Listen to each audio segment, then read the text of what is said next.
तुलसी जी को प्रणाम किया जाता है, तुलसी जी का वृक्ष लगाया जाता है, तुलसी जी को जल अर्पित किया जाता है और तुलसी दल से नित्य भगवत सेवा की जाए, बहुत जल्दी श्री कृष्ण प्रसन्न हो जाते हैं। प्रतिदिन जो तुलसी जी की भक्ति करता है, तुलसी का पौधा रोप करके तुलसी जी का सिंचन करना, तुलसी जी को तिलक लगाना, तुलसी जी को माला पहनाना, तुलसी जी की परिक्रमा करना, तुलसी जी को प्रणाम करना, वो कोटि सहस्त्र युगों तक ऐसा महान सुकृत होता है कि भगवान श्री कृष्ण के नित्य समीप रहता है जो तुलसी जी की सेवा करता है। जब तक मनुष्य की लगाई हुई तुलसी की शाखा प्रशाखा बीज पुष्प सुंदर दल से तुलसी जी सुशोभित होती है, तब तक हजारों कल्पों में श्री हरिधाम में रहते हुए उसका कभी पुण्य नष्ट नहीं होता। जैसे एक दिन 1000 कल्प, 2 दिन 2000 कल्प, वो भगवान के नित्य धाम में महान सुकृत के बल से भगवत धाम में रहेगा, जो तुलसी जी का पक्का मान लीजिए। जब स्वयं में थे तो तुलसी जी रोपण करके तुलसी जी का एक वन लगाया और रोज नवीन नवीन मंजरी तुलसी दल लेकर प्रभु के चरणों में, कहीं ना कहीं तुलसी जी की कृपा हुई। वृंदावन, ये वृंदा अधिष्ठात्री देवी वृंदावन की है, इनकी कृपा के बिना। हे चंद्रादने, संपूर्ण पत्रों और पुष्पों को जो उतार करके सम्मान पूर्वक पहले प्रार्थना करनी चाहिए, हे वृंदा देवी, हे तुलसी जी, भगवान श्री हरि की पूजा के लिए या प्रियाजू की पूजा के लिए हम आपके कुछ मंजरी कुछ दल लेकर के सेवा करना चाहते हैं, आप कृपा करके मुझे दीजिए। और फिर उतार दें, ऐसे नोचना नहीं, बहुत सम्मान से बहुत प्यार से, तो तुलसी जी प्रसन्न होते हैं।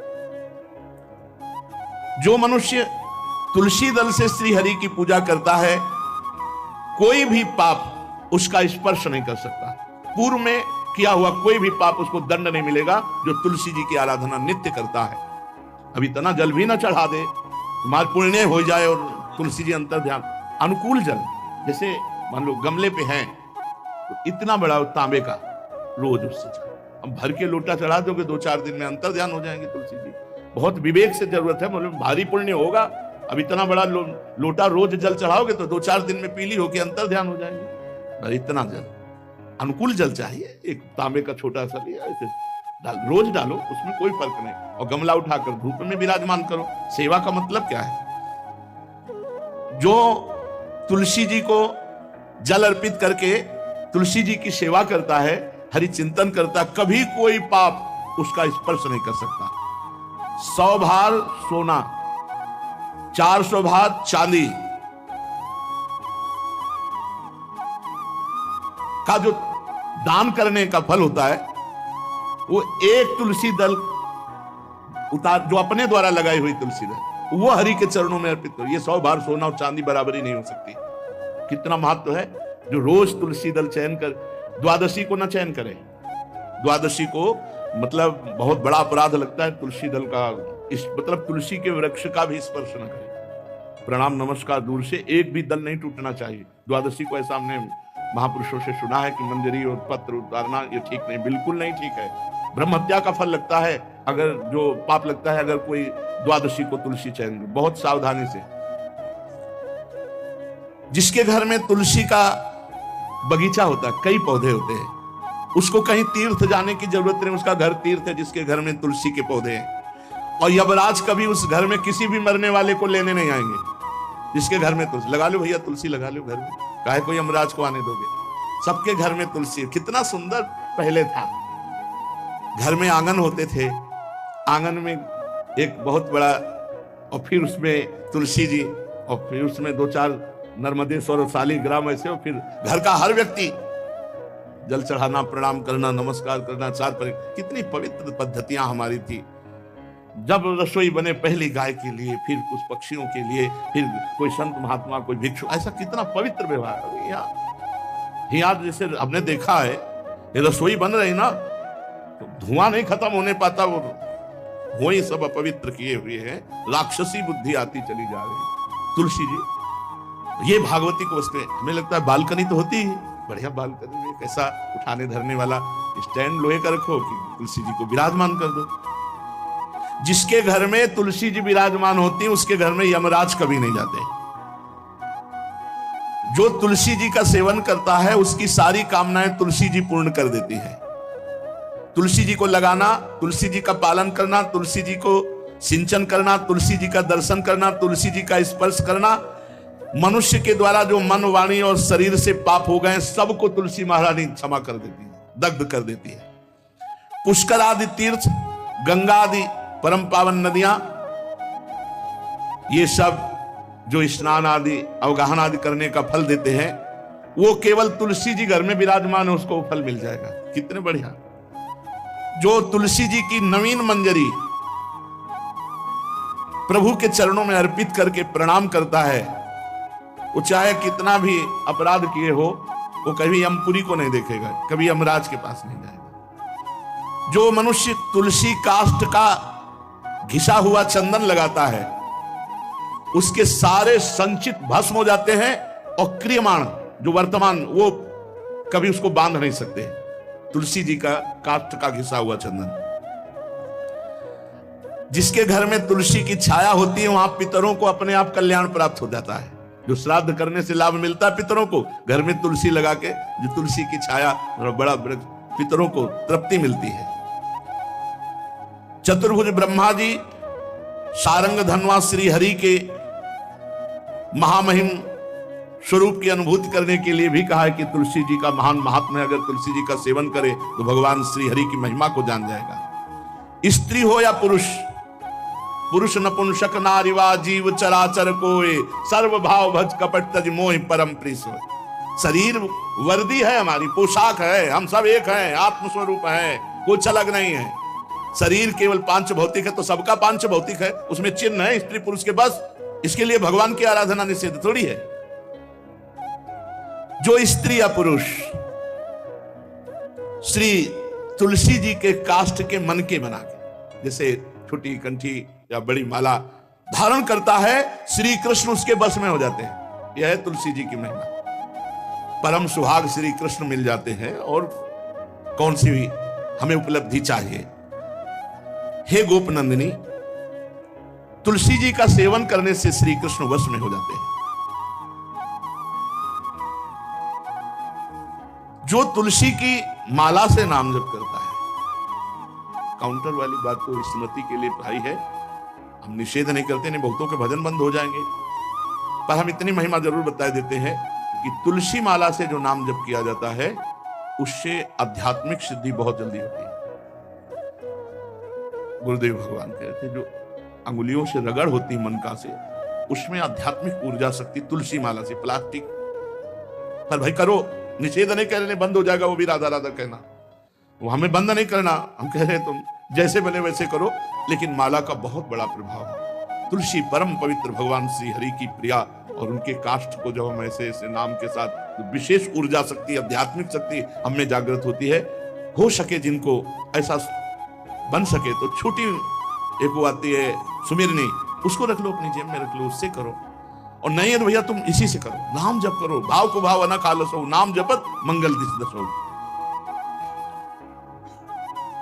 सुंदर सुंदर तुलसी जी के वृक्षों के समीप बैठ करके जो अनुष्ठान किया जाए वो बहुत लाभदायक। श्रीमद् भागवत का, गोपाल सहस्त्र नाम का कोई भी पाठ तुलसी जी के समीप विराजमान करके किया जाए। आचार्य को बुला करके तुलसी पूजन करना चाहिए। विविध प्रकार के अनुष्ठान, अरे तभी तो सब मंगल होता है। पहले था, हमने देखा है, 4 बजे माताजी दरवाजे के सामने लीपती, रोज का काम। जो पुराने घरों में देहरी के आगे आके 4 बजे लीप करके वहां अपना चौक पूर के दीपक जला, क्या पवित्रताएं थी, क्या मंगल था।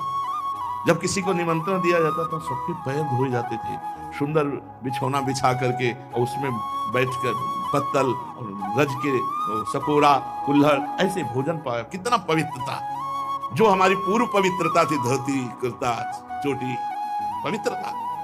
अगर बाहर जा रहे तो पैजामा कुर्ता, ऐसे बहुत पवित्र पोशाकें थी, पवित्र आचरण थे, पवित्र खान पान था। घर में जाओ तो एक पवित्रता, एक किसी भी घर में ऐसा नहीं था कि देव मूर्ति ना विराजमान हो, किसी भी घर में ऐसा नहीं था तुलसी जी विराजमान न हो। एक दो गाय जरूर होती थी, पवित्रता। अब तो बड़ा विचित्र, ये भारतीय गौएं जो श्वेत रंग की, जो अरुण रंग की, जो सींग वाली हैं, वो उनका आप दुग्ध देखिए, दूह कर रख दीजिए, स्वर्णिम कांति छाई मिलेगी। ये हमारी भारतीय पद्धति है, हविष्यान्न, इससे देवताओं का, भगवान का, सबका अभिषेक पूजन होता है। शुद्ध गाय जो हमारी भारतीय है, टीला है उसके जैसे निकला हुआ, भगवान ने सेवा की है। हमारे गोविंद भगवान का नाम ही गोविंद, गौओं के इंद्र। भगवान सुबह से निकल जाते थे, शाम तक गौओं को चराते थे। बड़ा तो किशोरी जी ने श्री तुलसी जी के पूजन की बात, भगवान गोपियों से वादा किए थे कि अब तुम्हें अगली पूर्णिमा को रास, अब रास बिना रासेश्वरी के नहीं हो सकता, लिखा हो चाहे ना लिखा हो। कोई भी विद्वान, कोई भी प्रवक्ता इस बात को बतावे, कहते हैं भागवत में राधा नाम नहीं लिखा है, भागवत राधामय ही है। सांद्रानंद घन प्रेम मूर्ति किशोरी, बिना लाडली जू के कोई रास बता दे कहीं भी, कभी भी, कैसा भी। महारानी जू के बिना रासेश्वरी के रास हो ही नहीं सकता, लिखा हो चाहे ना लिखा हो। क्यों नहीं लिखा? याते श्री सुख प्रगट कियो नहीं, जहां बोले राधा तो समाधि लग जाती हो, यहां 7 दिन में तक्षक काटना है। श्री सुखदेव जी ने महारानी जी बना, हरिराम व्यास जी कह रहे, याते श्री सुख प्रगट कियो नहीं, जानिसार को सार परम धन, राधा नाम आधार। वैसे तो रोज संकेत वन में, पीछे हमने चर्चा की थी, प्रेम सरोवर में प्रियालाल मिलते थे, नंदगांव बरसा। आज लालू ने एक नई लीला रची, गोप देवी लीला है। श्री लालजू महाराज प्रियाजू को रास के लिए, उन्होंने सोचा एक बार छलिया रूप रख करके महल में प्रवेश करते हैं, देखते हैं लाडली जू पहचानती है कि नहीं, वो कितना प्यार लाडली जू करती है। महाराज तो जो रूप धारण करें तो सभी सुंदर हैं, तो सुंदरता के समुद्र हैं। जब नकबेसर धारण करते ना, अंजन और घूंघट नीलांबर का, महाराज हृदय चूर चूर हो जाए, ऐसे सुंदर है। गोरी किशोरी भी चकोरी है जिनकी, नीलांबर धारण करके, और जिस समय लाली लगा के महाराज अपने राधा पी जी को कभी कभी जब आते हैं तो देखो ऐसा लगता है यार बलिहार है महाराज, जो रूप धारण करते सीधे हृदय पर प्रहार करते हैं। प्रभु ने गोप देवी का रूप धारण किया, गोपांगना का। श्री चरणों में नूपुरों की झनकार, कटी में करधनी जिसमें क्षुद्र घंटिका लगी हुई है।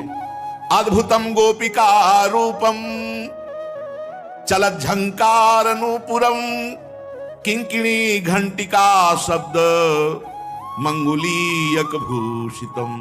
बड़ी दिव्य अंगूठियां धारण किए हुई अंगुलियों पे, कमर में करधनी जो रुंझुन रुंझुन, श्री चरणों में नूपुर, और रत्न कंकण केयूर मुक्ताहार विराजितम।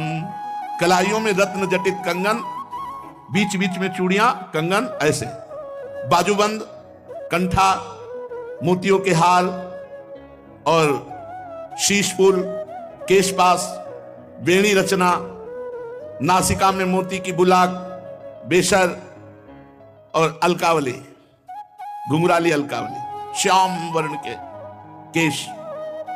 ऐसा रूप धारण किया जो देखे मुग्ध हो जाए, श्याम सुंदर को। वृषभानु भवन की तरफ चले।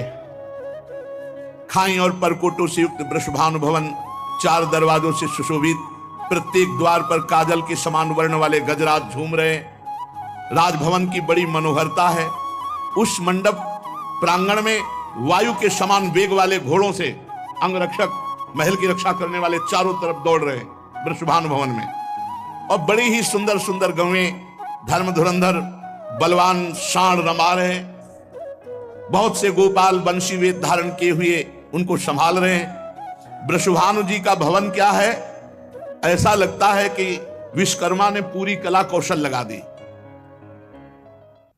और महारानी जी के लिए भवन के अंदर ही बगीचा, झरना, सरोवर, सब कोटि कोटि सूर्य के समान कांति वाली सुंदर सुंदर मणियां खंभों में जटित हैं, जिससे प्रकाश फैल रहा है।